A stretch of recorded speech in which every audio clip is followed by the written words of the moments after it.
I'm going to go to the next session.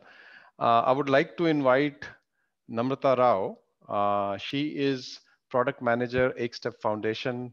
She's passionate about building digital user experiences, primarily focusing on experiences which are inclusive in nature and cater to the diverse needs of population like what we have in India. Welcome, Namrata, and over to you. Thanks, Alok. Let me just quickly set up. Is my screen visible? Yes, it is. Go ahead. Okay, so good morning, everyone. Pramod is always a tough act to follow, but I'm so excited to be here with all of you today to talk to you about some of the capabilities that we have built into Sunbird along with our other co-creators, which allow learners and instructors to come together to have meaningful learning experiences.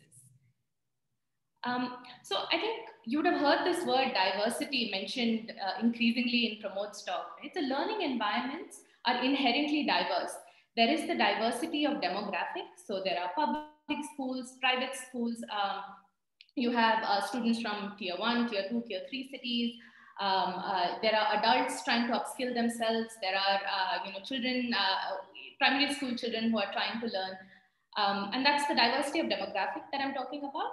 There is also the diversity of needs or use cases, right? So there is assisted learning versus learning at your own pace.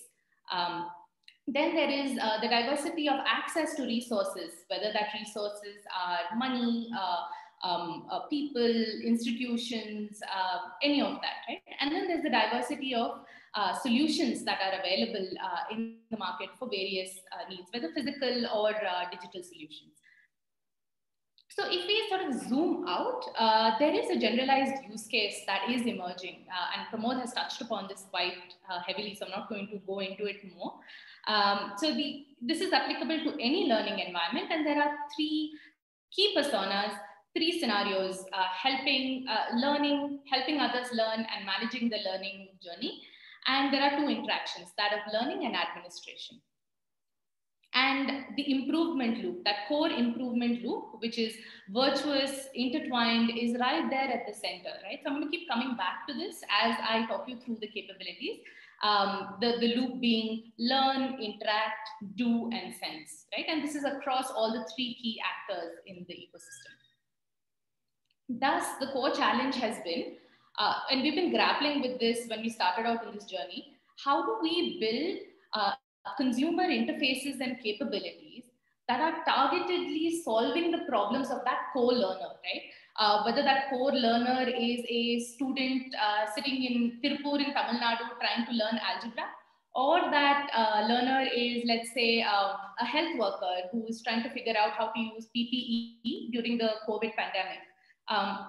So how do we cater to their core needs while at the same time allowing their support ecosystem, right? This could be trainers, mentors, other administrative roles. How do we allow them also to come in to train themselves and support and engage with this learner? And so I think that brings me to the key capabilities. So the principles that Pramod spoke about earlier, they've not just been architectural principles, but they've also guided the product thinking around Sunbird. So like we've created a host, co-created a host of reference solutions and capabilities into Sunbird. And what you're seeing right now on the screen is a quick snapshot of some of the capabilities I'll be talking you through. One thing that I'd like you to keep in mind while I go through this is that you can configure, reuse, or extend these capabilities and reference solutions, not to mention add more, right? So while we go through this, please do keep that at the back of your mind and also think through possibilities. How does this pique your imagination for solving the problems that you're grappling with? So the first capability that I'll talk about is how Sunbird can run on many devices, and you can build many apps on Sunbird. So I think being in India, I think we all know that most of India learned to use the mobile phone before we learned to use a computer, right? And this is true, like learning environments specifically have a diverse variety of devices, operating systems, and environments. in our experience, like some of the high schools and colleges that we visited have thrown up the fact that, these environments can contain anywhere from like high-tech computing devices connected to the internet versus you may have like, these low configuration standalone desktops which run versions of Windows that even I or you probably don't remember anymore. Or you can have Android tablets with all the versions of Android dating back to Android 4.4. Or you could have like maybe a mini PC, like a Raspberry Pi, which is connected to, let's say, a keyboard and a mouse that people are using. But maybe most people don't know how to operate that. So there is this variety of infrastructure that is available, right? So uniformity is almost non-existent. Hence, Sunbird has been designed in a way that apps can be created to run on a variety of devices and operating systems with a similar experience and similar feature set. Why I'm talking about that is because it allows for familiarity and continuity of the learning experience when users use it in these different environments. So let me just walk you through an example, right? So let's go back to that diverse college environment that I talked about. So imagine that a teacher needs to teach a certain concept in class, right? So before she does that, in the staff room, she has access to a mobile phone. She can use that to actually look up, some interesting videos and simulations that maybe she can show her students. She goes into the class. She uses the laptop and a projector to basically, show the same content to her class. Following that, the students can go home and they can take their own mobile phones or their parents' mobile phones and actually look at that material all over again, right? And maybe even practice what supplementary content to do with that same concept. And then finally, even if they come back to the college and let's say they have some free time, maybe the computer lab is available, or maybe they have a browsing center that they have access to, they can go back and learn that same concept again, right? So it's reinforcement via these multiple touch points, which have that familiar experience and users and feature set. The next capability, and I think this came up in the original, in the earlier questions as well, right? Offline and online consumption. With the diversity that is there in India, you have a lot of pockets that are purely isolated, right? They don't have internet connectivity, or they have patchy internet at best. I think after the lockdown, we can all say that though we thought we'd have strong internet connections at home, that's clearly not the case as well. So this has been one of the most powerful capabilities of Sunbird. So how do we make sure that every child or adult in these disconnected areas still has access to the same kind of learning opportunities? So Sunbird provides capabilities to download and play content offline, but not just that, it also provides you capabilities to distribute that content physically, right? So you can extract content onto, let's say, a pen drive or an SD card, physically take that to a place where there is no internet, and you can then install the apps, load the content and begin to play that offline. The one thing that's on top of all of this is the fact that even though you're purely offline, you have like usage data keeps collecting on that device, whether the device is a mobile phone or a computer, it keeps collecting. And if that computer comes online again, the usage data syncs back to the server. Or if, let's say, it's never going to come online, the usage data can be extracted out again through a pen drive, brought to a place where there's internet so that you can collect those usage statistics. So one is the power to consume offline, the power to distribute offline, and third is the power to look at useful insights about content usage, right? Which is really important to tailor making learning journeys. Just some use cases that we've seen around this, right? So one of our adopters is quite innovative.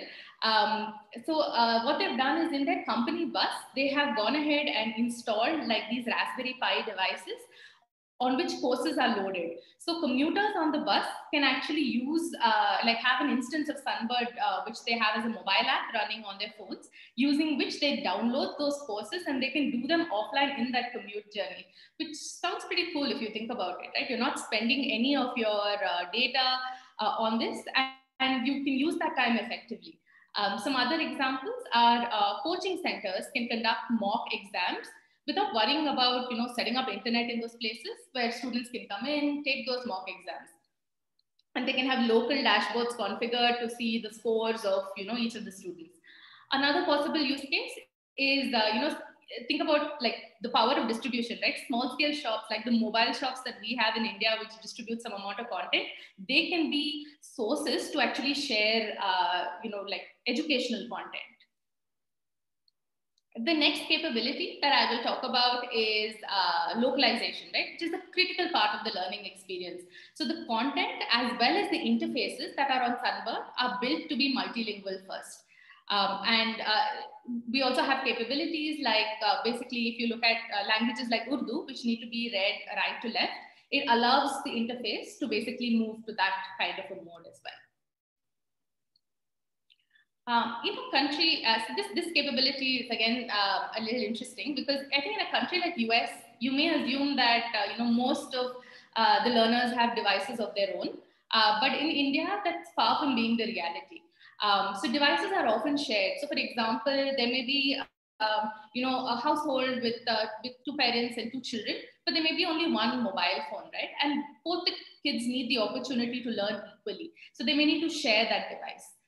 Similarly, maybe an NGO is going out to the field to work with teachers. And maybe when they go out to the field, they have a limited set of devices, maybe a tablet or 2, right?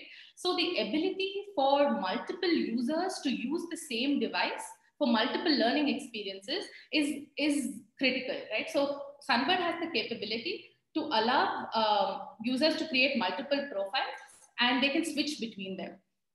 These profiles, again, can be used online and offline. And when you go into a profile, it allows you to pick up from where you left off.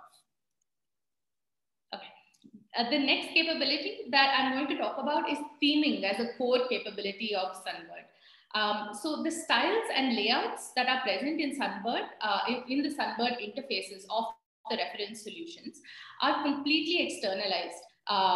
So what I mean there is that this allows adopters to choose from a rich existing set of themes or build their own. And they can even choose to actually expose these themes to the end user so that the end user can choose from the theme that they want. Some examples here again is maybe a theme for a foundational learner, right? Someone who is in class 1 to 5 might be very different from a theme that is meant for, let's say, an adult who's trying to upskill themselves. The next capability is about interactions. So again, if you go back to that loop that we spoke about earlier, interact is a core interaction as part of the learning loop, right? So interactions to learn and administer better is the capability that I'll just dive a little deeper into. So Sunbird houses the capability to create groups using which learners, administrators, etc., can create groups, discussion, can create study circles, virtual classrooms, facilitate peer-to-peer learning. They can come together, learn together, they can ask doubts, submit homework assignments, discuss topics, and even get notified about key pieces of information, right? So maybe things like when is school opening, when is the latest, when is the next test going to happen? Tests can be released on that group as well. And if I take a different example, right? Imagine a corporate training scenario. A manager can create a group with all her direct reports so that she can watch over their training requirements. So she can even add like an expert to that group so that her reports can maybe discuss areas where they're stuck, and then they can get that necessary mentorship. Yeah. And the next capability, and I think this is the most important capability, is digital assets, right? Sunbird has the ability to create, upload, and render digital assets, which are at the core of learning, doing, and sensing, like we talked about earlier. So Sunbird allows a wide variety of formats. So I think a lot of you might be familiar with these formats, like EPUBs, which are book formats, interactive question sets, H5P, HTML, rich interactive content, audios and videos, of course. And these formats can actually be used to create a variety of learning experiences. So just for a minute, imagine a digital asset which allows you to create an interactive experience of a virtual coding lab or a simulation exercise, which can be used for high school and engineering students to code and understand the concept better and even submit homework, right? Or a game that can be used by a parent to sense a child's learning of the alphabet. This is sort of where the beauty of configuration comes in. The formats that I mentioned earlier, the ones that are here in the center, can be configured into various content categories that are purpose-driven and relatable to the end user. For example, a video can be tagged as an explanation or an experiential content. In addition, various behaviors can be layered on top of that.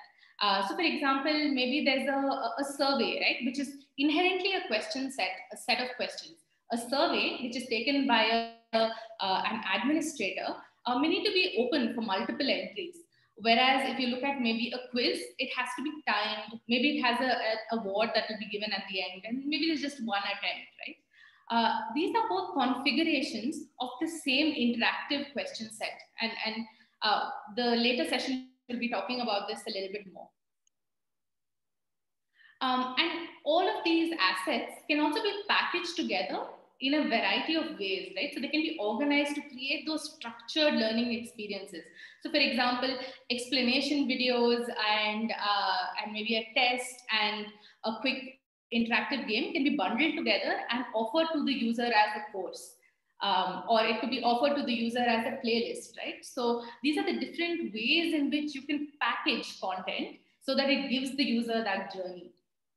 Let me give you one key example here that I think is worth calling out.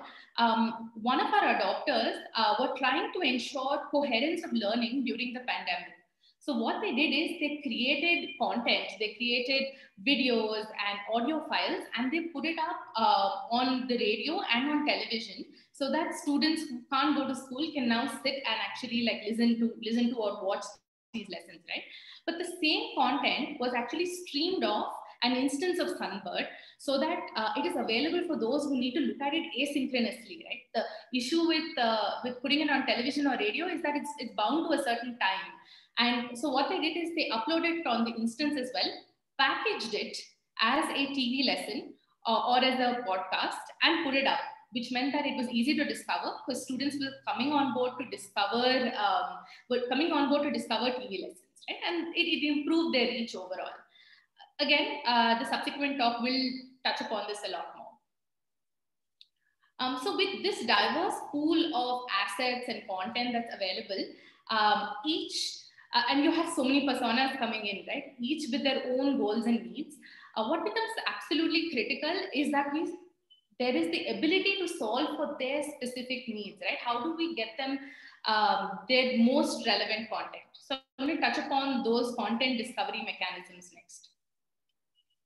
The first one is the ability to scan, to discover, right? All digital assets on Sunbird are QR codable to lower the barrier of access. A QR code can be placed anywhere. I know in this picture, it shows that it can be placed on a book, but it can be on a poster, it can be on a toy, it can be on a piece of equipment. Just about anything can be QR codable. So that learners can scan it to immediately get access to that digital content, right? This really bridges that gap between the physical and the digital world. And getting access to that instant content helps make sure that, content is contextual and anchors on the familiar. This is just an example that I just wanted to show all of you, where a circular, let's imagine a circular went out, which had a link to maybe some content on the basics of COVID, right? Which maybe this was to be taken either by, maybe by the general public, or it may have been catered to, the COVID warriors who need to understand more about how to deal with the pandemic. So a QR code could have been put on a circular. The warrior could have scanned the QR code and then get immediate access to organized content. So it's not just that a single piece of content can be linked to a QR code, but structured learning journeys can be linked to a QR code as well. The next discovery mechanism that I'm going to talk about is browsing to discover. And If we kind of go back to our architectural principles, this is where generalization plus personalization really kicks into action. So you can configure all kinds of browsing and navigation experiences on Sunbird. I think the first one, which is probably the most familiar paradigm, is the domain-based framework discovery. So what I mean by that is a student in a school would probably look for content based on their board, their class, and their subject. So a CBSE student is looking for class 6 content for the subject maths, right?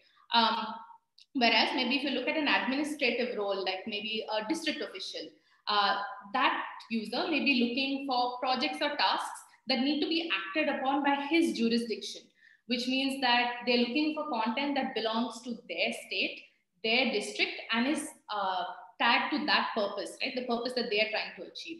So based on the persona and preferences of the user, various browsing experiences can be configured. One adopter has actually used skill or goal-based navigation. So a user can actually decide their goal, and then based on that, there are learning journeys that are offered to the user. Apart from this, there are recommendations. You can go in and say, I want to learn this, right? Or what can I learn today? And based on my past skills, you can offer recommendations of what to learn. And then there is free and weighted text search. So you can go search, the user can go search for a term, and the most relevant results get weighted based on the user's preferences and shown to the user as well. What I'm showing you up here are some live screenshots from some of the apps that have been built on Sunbird by our adopters. And these are just a few ways to configure. There is much more that can be done here. The next one was conversational discovery. With chatbots making their presence felt in every industry, I think the education landscape is no less.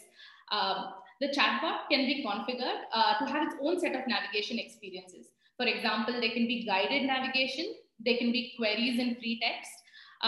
Like think about maybe this adult learner who is trying to learn spoken Hindi and asks the chatbot to give digital content that helps him or her learn Hindi, right? So the chatbot can also be integrated with a lot of external channels. For example, it can be integrated with WhatsApp as well.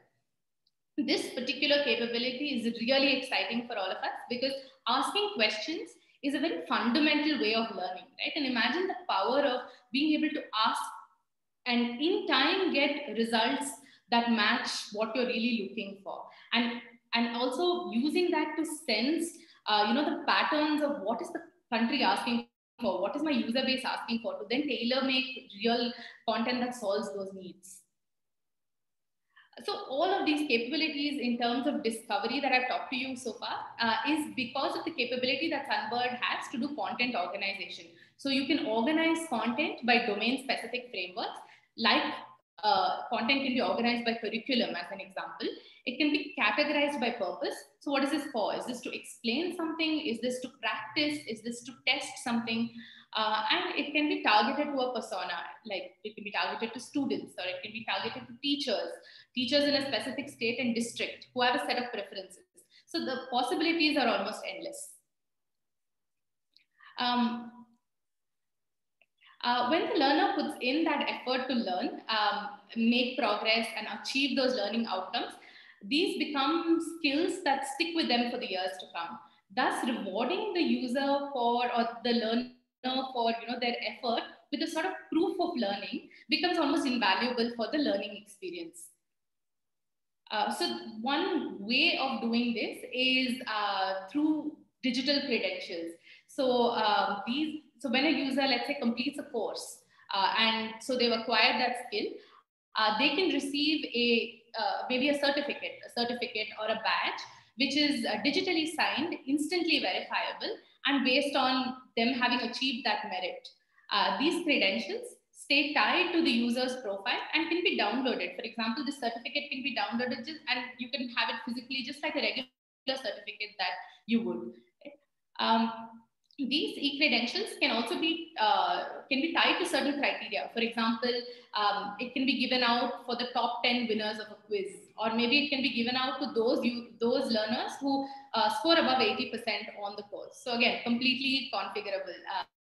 like I've been saying so far. We also have examples of adopters who have coupled these digital credentials with physical incentives, where you also get it tied to, let's say, prize money or some recognition in the physical world.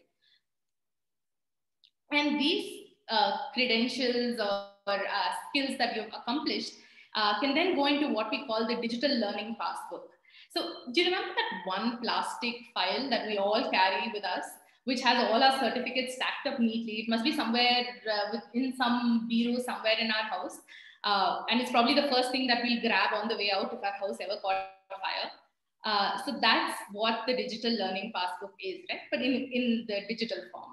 So you can record and share your learning history, and these skills can be then used. It can be shared in a trustworthy manner, right? So you can use it to upskill, like to move up your career if required. That could be one of the use cases that this is used for. And all of the Sunbird interfaces and the apps, the portal, etc., they emit telemetry data or signals for every action that is done by the end user, whoever this user is. So this makes a rich data pool available, which can be aggregated to get all types of insights. And it is through these insights that, that various stakeholders can make decisions. So the data dashboards are actually available on the consumption interfaces to basically provide actionable insights, right? So this kind of ties back to the ability to sense and to make sense of the larger, make sense of the larger trends that are happening. So some examples of these, like imagine a learner report card, right? Maybe a parent wants to see a child's report card to see what kind of projects did my child do and how are they faring with these projects, and maybe where do they stand with respect to other learners of their same level. Or maybe an instructor wants to see the progress of their mentees, where they want to see, okay, how did each of these mentees of mine, how did they progress with respect to a certain course, or how much did they score, so that I can then intervene and teach them, right? So that's one kind of use case. The other is an administrative type use case. So maybe a district official needs to see how all the schools in his or her district are faring in terms of various parameters. So this is the kind of power that Sunbird has. Not all of these are canned reports, but they can be created or configured. And I'm just showing you some examples based on what some of our adopters have done.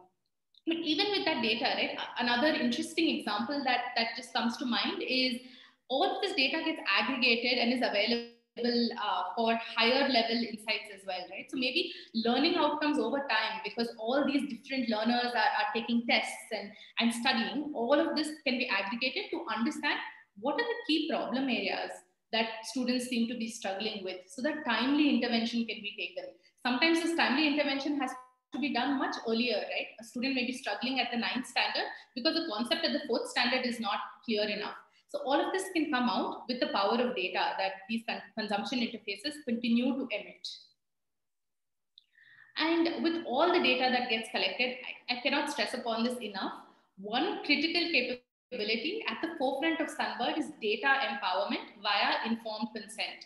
The end user gets to completely control, gets full control over their data, who they want to share it with and who not. And they can actually exercise giving that consent, revoking or editing that consent at any point of time via the interfaces of Sunbird.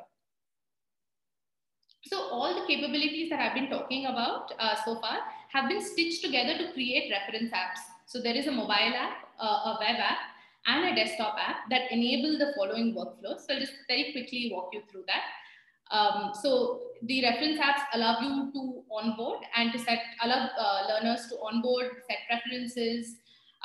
They allow them to discover content. For example, there's a homepage that is available where they can go and look for content, find the most relevant content. They can scan to access. They can go inside that content piece and look at organized content, structured content, and then play each of these and have that pure content consumption experiences of tests, of videos, etc. And then there is also the workflows that are configured for logins, profile, and learning history, and even the certificates, like you can see. These are just a of the screenshots that I've included here, but you can play around with the reference apps to understand what they have enabled. And so where can you go from here? So the consumption layer of Sunbird, just like the rest of Sunbird, consists of a set of building blocks. These are modules which enable the capabilities that I've talked about so far. UI components, which provide styling and theming and workflow capabilities, and the service layer that interacts with the platform's microservices and backend. And finally, there's the device-specific layer or the OS-specific layer. The first three, that is the modules, the UI components, and the service layer, are designed in such a way that they can be built once and plugged into any of the consumer apps. So based on your specific needs, you can combine the modules to create your own learning apps, but then, maybe create your own look and feel and workflow around it. Or you can pick up the reference apps as is and configure the capabilities that are underlying those. So like I've been saying, the possibilities are endless. Yes, thank you very much. Thanks, Namrata. So let me take a few questions from the audience. So the first question, Namrata, is, does the UI UX part of the default offering? And if yes, if you can also give a little bit, brief of what if I want to use a part of it, not the whole thing? Sure. So like I was mentioning, there are these reference solutions, the web app, the mobile app, and the desktop app, which come with UI UX sort of configured in. So there are default interfaces that can be picked up and worked off of, and those can be configured, right? So if in a workflow, there are some elements that are required for your needs and certain that aren't, they can be switched on or off as needed. So the consumption interfaces that come as part of the reference solution have a configurability sort of built at the core of them. Okay. Okay. Sure. What is the iOS already enabled as a supported environment? And if not, is it possible to be enabled by a ecosystem partner? Yeah. So iOS is not yet enabled, but the bare bone structures are in place such that it can be very easily extended to iOS. A lot of our adopters have done that already. So this is definitely a place where the ecosystem can come in and easily extend the existing app, the mobile app, to iOS as a platform to meet their target needs. Okay. And how about supporting the Android TV? Does it work on Android TV? Can it be enabled? Right. So again, this is one of the ways in which it can be extended because if you look at the mobile app can technically run on the Android TV interface with just some changes to its layout so that it renders in the TV kind of form factor. So again, it's easily extendable. We've not done, built, it doesn't exist in today's capabilities yet, but again, it can be very quickly extended. And can that be true for PI devices? Yeah. Okay. What if I want to build my own app? You talked about a couple of reference apps as out of the box, but I want to build my own. Is it possible?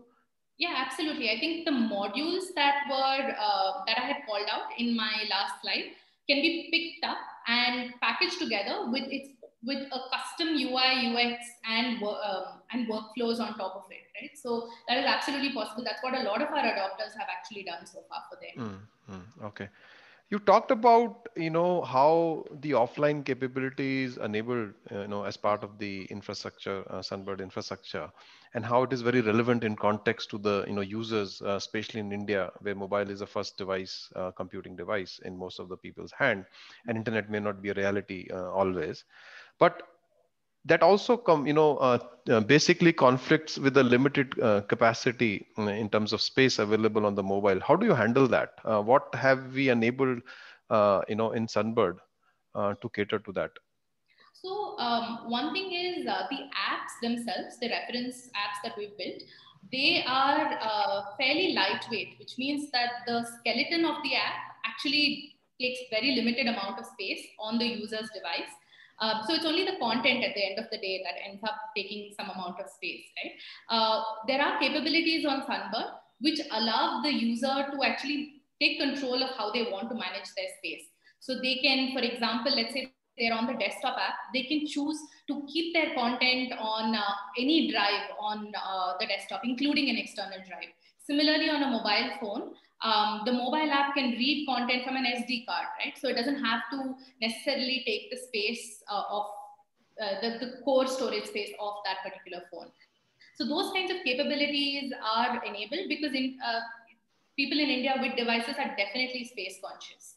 And then the ability to delete that content, to partially download that content, all these different capabilities do exist to take care of these diverse needs. Sure, sure. And these apps which come out of the box of Sunbird, are they native apps? Are they hybrid apps? Can you give a little bit insight on that?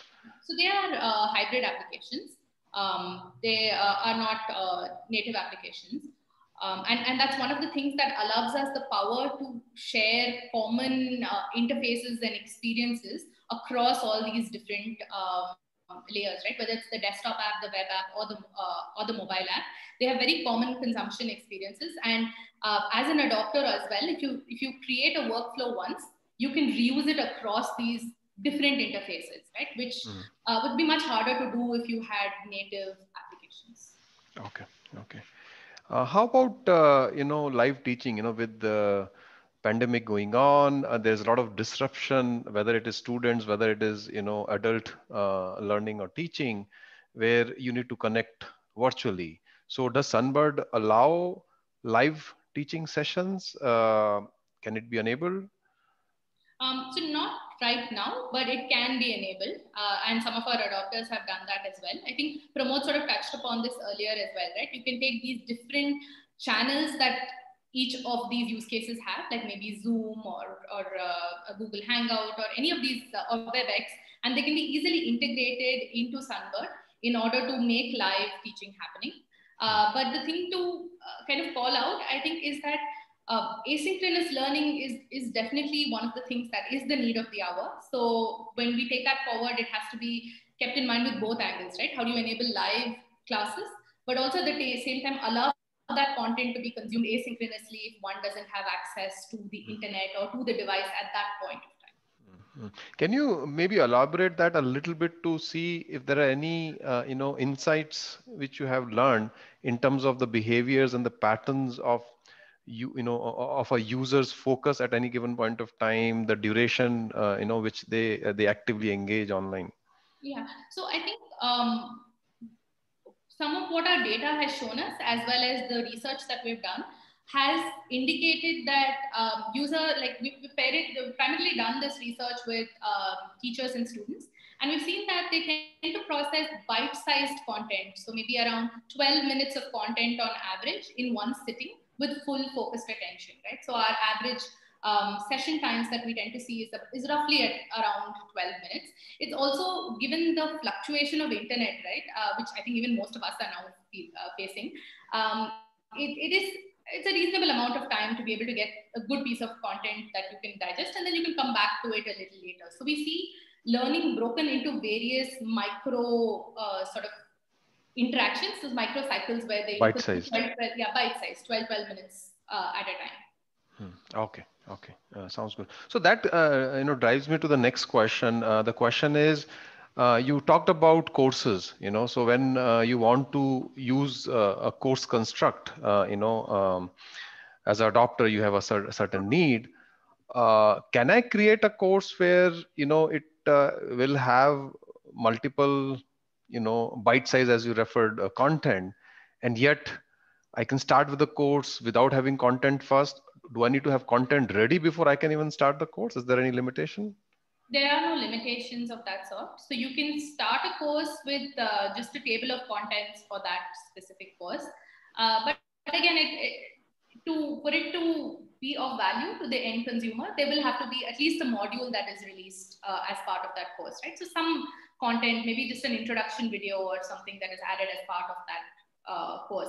But again, the interesting thing about the way the course construct or the generalized construct is that these modules can be released from time to time, right? So you don't have to get the entire course ready at one shot and sent out. You can always iteratively add to that course using the various tools and capabilities that Sunbird offers. And the user can be notified as well when something new is added. Okay, sounds good. You mentioned about QR code and the ability of the platform to be able to link any content to the QR code. Um, if every content get linked to QR code, won't that become too many QR codes for the learner to handle, and it becomes a overwhelming experience? Can you elaborate on that and maybe share an example where you have seen a very effective use of QR code? Right. So some examples of what we've seen with QR codes. So some of the state governments have actually included QR codes in their physical textbook, right? So this is an asset that is already with the student at a point of time, where they have a textbook level QR code as well as chapter level QR codes, right? So from their experience, what students and teachers tend to do is while they're browsing that particular concept and they need to understand it better or they want to be able to practice on top of it, that's when they scan that QR code, right? So it's already part of a paradigm that they're used to, which is their textbook. So they're not adding anything extra. There's no extra booklet you need to carry or a set of QR codes that you need to bring in from somewhere else. It anchors on what is already familiar to you.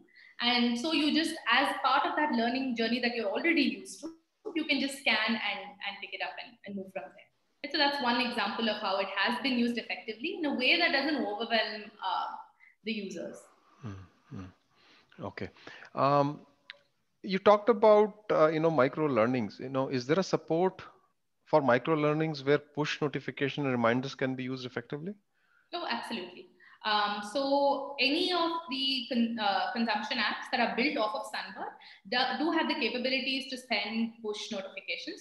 Right now, Sunbird by default has the mobile push notifications enabled, but again, the desktop push notifications or building maybe a progressive web app off of Sunbird, which allows notifications to be sent, is quite straightforward, right? So in doing that, when the user, let's say, completes a course, maybe a push notification can go out which tells the user that, hey, you've received a certificate.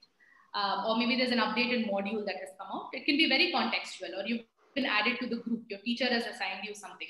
All these different workflows can be configured in a way such that a push notification can automatically be sent to that learner in their context. They can also be broadcast notifications. Let's say, a new book has been released for engineering year one, right? And all the engineering students can get notified saying, hey, a book is released, you can go here and access that book. So again, these are the kinds of configurations that one can play along. You mentioned in your starting of the session where you said the complexity of the use cases and the diversity of use cases. One of the challenges, which was the biggest one for you to bring these consumption user experiences being enabled and the capabilities underlying for that. Can you briefly, share how did you go about it? Did you do some research? What was the approach taken to do that? And also, if there are any specific key insights, we'll be happy to hear what is the learning on the ground, especially in Indian context of diversity. So what we've done is we've done a fair amount of research, user research across like the realm of the demographics. So we have gone to private schools, government schools, where we've also talked to parents, teachers undergoing training, to some extent adults who are restarting their schooling experience. And what we've done is through all of these different pieces of research that we've done, we've tried to go with a non-opinionated, generic sort of workflow, right? Which enables the user. So our typical process is we create these wireframes because we think about what could be various ways in which this capability can be used. We then user test it with a variety of different kinds of users. And then we get those insights and the data that backs up the final usage, which tells us whether this has worked in the way we intended it to. But some, I think, insights from the research so far has been, there is, like, for example, children are more likely to explore devices and are more likely to go and figure it out, so to speak, right? But if you look at the slightly older audience, they are mobile first users. So if they're, let's say, interacting with a computer interface, there's a lot of hesitation, right? So one of the key challenges from an interface perspective is how can you make it easy, mistake proof almost, because people are scared of making those mistakes. So how can you make it mistake proof of sorts so that they can just get to their end outcome? How can you make it localized enough so that they understand what is the action that you intend to take? And also, how can you make those interfaces less, least clunky as possible so that the user gets to what's really important, right? Which is the content at the end of the day. So I think all of our research has been sort of around this, and data has also been helping us figure out how best to make these leaps or changes. Yeah, you talked about categories, in your presentation. So can I configure my own content category? As an adopter of Sunbird, how do I organize it? Can I have my own organization, or is it a fixed way it only allows? And do you have advanced search capabilities enabled as part of the infrastructure? Okay. So with respect to categories, it's completely configurable. The formats that I showed in the slide, any of them can be picked up, or there can be more formats that are added, because players can, the player capability in Sunbird can be extended to support more formats than what I've shown there. They can be picked up. They can be categorized as anything by purpose, the way that the end users would really understand it for that specific context. And they can be, again, organized however required based on any framework. And I think this will be one of the things that the next speaker will dive a little deeper into to explain how this all works together. But net, nothing is defined in stone, right? It's all configurable. The other question on advanced search capabilities, absolutely. So content can be searched for through various attributes, filtered down through various attributes, again, through configurable forms that are in place, right? So that is, again, a capability that is available. Okay. You were emphasizing on the need for, the asynchronous, collaboration. Can you a little bit elaborate on that? What capabilities does the infrastructure allows in context to collaboration? For example, can I, do a async mentorship? Can I do a mentorship at a specific course, in a course context, if I choose to use, the Sunbird to enable certain learning courses? Can I, allow only the course, participants to, to be part of that mentorship, and not allow everyone else to be part of that? Right. So I said asynchronous learning is very important, because given the diversity of devices and access to devices, access to internet connection, etc., being so high, I think it doesn't work to only expect synchronous learning, right? So what Sunbird has enabled is the capability to create groups. And in these groups, right, groups is a very general sort of construct. If you think about it, it's sort of very similar to like a WhatsApp group, where users can join the group and then they can learn together. And what I mean by that is a mentor can basically start a group and assign courses to the mentees of that in that particular group. And then you can look at each of their individual progress, right? And I can see where someone is struggling and then send them more remedial material. So these are some of the capabilities that are there. So the group can be a focus set where there is peer-to-peer learning happening as well. It needn't necessarily be a mentor-mentee sort of relationship. It can be a group of maybe students engaging in a social learning experience. And even if, let's say, that there is a live stream that is created, the live stream content can then be pushed into the group so that the group can then access it as and when they actually have access to the device or to internet. And then they can ask doubts, which can be asynchronously answered by the mentor or the teacher. So those are some of the ways in which the group's capability can be leveraged. And Pramod talked about discussion forums. Uh, um, uh, can that be used in context to a course or a group? Yeah, so discussion forums can be integrated into, again, various places in the learning journey. The key places being in a group where, again, to enable peer-to-peer learning, various members of the group can come together and discuss topics, maybe upload a topic of interest, and people engage on it, upvote, downvote answers, etc.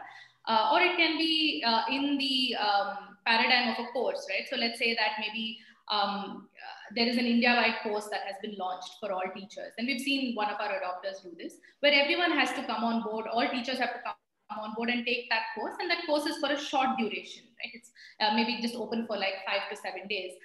In that time, there may be doubts, there may be questions, and answering those questions at scale through various communication channels is definitely a hard task to do, right? So if there is a discussion forum, the community who's taking that course can come together and discuss what their issues are or where they're stuck, etc. And sort of that facilitates the learning experience better, right? And enhances that learning experience.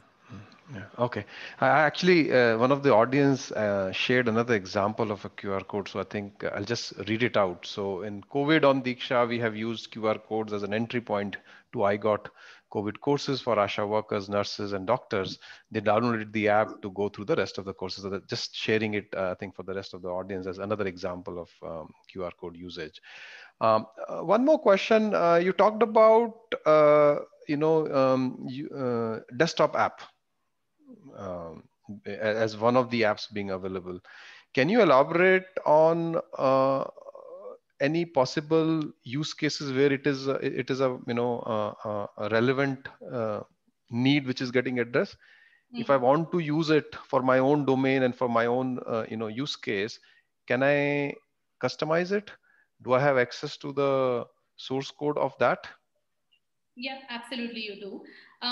So for some use cases that we've seen, one is, for example, if you look at a lot of the school and college type environments, you'd actually see that they have a lot of computers that are available in their ICT labs, but these computers are primarily offline.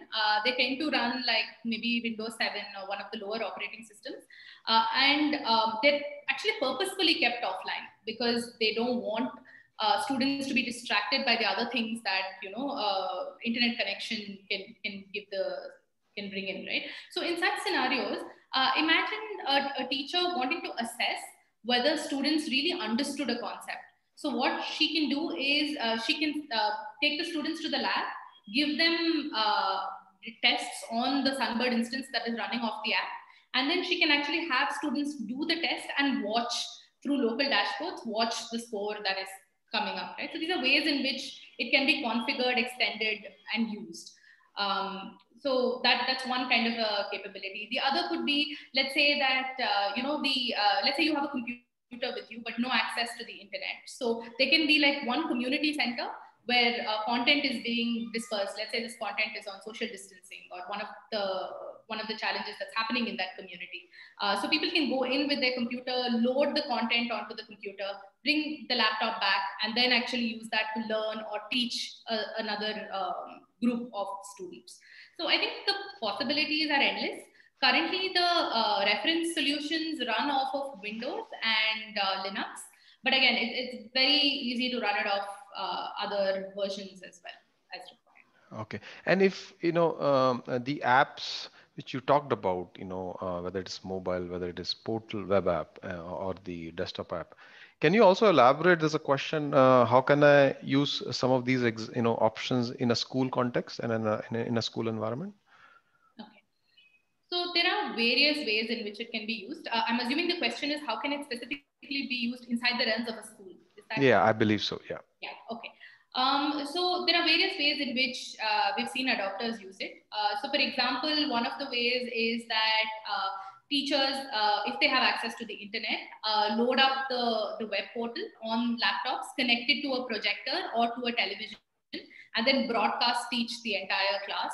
So they show, let's say, a video, and then they move on to, let's say, a set of practice questions where then students can actually put up their hand and answer the question. And then the teacher picks it and tells them whether their answer is right or wrong. So that's one kind in which it's been used. It can also be used in a school for peer-to-peer learning. So let's say you have access to a few devices. You can hand over those devices to the students who have understood the concept. And those students can then teach their little learning circle on how, on the concept better, can help test the students, etc. And this can be done, let's say, in the morning when they're free or, during a free period, etc. So that, some of the stress is also reduced on the teacher, because then it's peer-to-peer learning is sometimes quite effective. So that's another example. Or the third could be, let's say, in a school context, I think I mentioned this example earlier. Let's say you get students to take a test via the ICT lab. You get a sense of where students are struggling, and then you can hold remedial classes, either using Sunbird itself, or you can do it physically. You can hold those remedial classes, so you can make sure that students get access to remedial content so that they can go home and access it via their parents' smartphone. So some variations in which we've seen it being used. But it's been fairly innovative in the ways that different users have gone about using it. I remember this story of someone sort of looking at whether they can actually integrate Alexa with one of the Sunbird instances and plug it up to a mannequin so that it looks like, you can go and ask, you can act like Alexa as your dictionary, that mannequin acts as your dictionary, and you can learn English through it. So I think the possibilities are endless. The ways in which we've seen it being used are also quite amazing. So that actually brings to the next question. I'm excited. I'm a developer. I want to contribute. Can I contribute extensions to what Sunbird already have? Yes, absolutely. I think there is scope for so much that can be done with Sunbird. What we have is a bare set of capabilities that have been co-created till now. But it's the starting step, right? And I think Pramod also alluded to it. It's the starting step. There is definitely a lot more that can come in. And we look forward to contributions from this larger ecosystem. Okay. Coming to data and telemetry, is the data visualizer part of Sunbird? Can we, extend, or can we build our own visualizer using Sunbird? Okay. So data dashboards, currently there are certain data visualization tools or charting tools that are integrated into Sunbird, using which if you want to look at a reference implementation on the web portal, there are these various administrative dashboards where you can start looking at, like trends on how content is used, etc. for your instance. So there are some charting capabilities that are integrated, but they can again be extended. I think that's going to be my standard answer to everything. They can be extended, and I think some of our adopters are doing that right now. They're adding more visualization capabilities like word cloud on top of what already exists. So if I understood you correctly, Namrata, what you're saying is that we, Sunbird as an infrastructure, the building blocks are there. Some of the reference solutions are enabled, keeping some of the use cases, but the diversity of the domain, the diversity of use cases is so vast that, as Pramod mentioned, the ability to solve, right? Giving the agency to solve by the adopter, by the ecosystem, it makes it, imagine possibilities which are limitless. Okay. Yeah. You mentioned, so last question. So you mentioned about, and of course, Pramod also alluded to that in detail, that fundamentally there are generalized three personas, learner, administrator, and instructor. And then you talked about this loop, the learning interaction and the administrative interaction, and you talked about how they are intertwined between each other.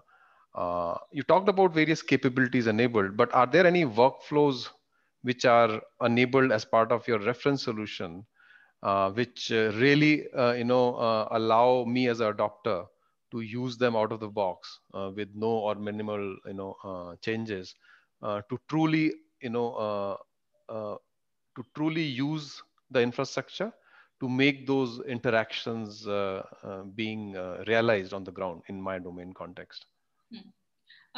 Yes, there are. So I think when I was running through the last few slides, the screenshots that I had put up, those were to show you the workflows that are enabled on these consumption apps, the reference solutions that we have up there. So those are a great starting point for you to explore what is available on Sunbird. And then to from there decide what you need to maybe remove, add, extend in order to meet your specific use case. So I think to really get that sense of what Sunbird enables, I think that you can touch and feel these reference apps to really get your head around it. So I think they have fairly extensive workflows that have been built into each of them today. Is Sunbird relevant for corporates, enterprises, or it is only specific to to a specific domain, which may not be a private sector? And it is generic to any sort of learning environment. And I think that's where the abstraction sort of comes in, right? We have adopters who have used it for internal training needs, as well as for, who build commercial applications on top of it to help solve the problem of training in large corporate organizations. So the learning constructs are fairly generalized, right? So there is a need that one has for which they need to learn. There is an interaction component and the sensing component that we spoke about. So there is nothing that has been built into Sunbird that is opinionated or is the very fixed to the schooling education domain, right? Like while a lot of my examples might have been around schooling as a domain, because that's probably where my passion lies, but it is extendable, or it is completely configurable to any sort of learning environment. So definitely like corporate setups and training is a large use case. Okay, thanks, Namrata. I think we'll close the session now. Thanks a lot for your talk.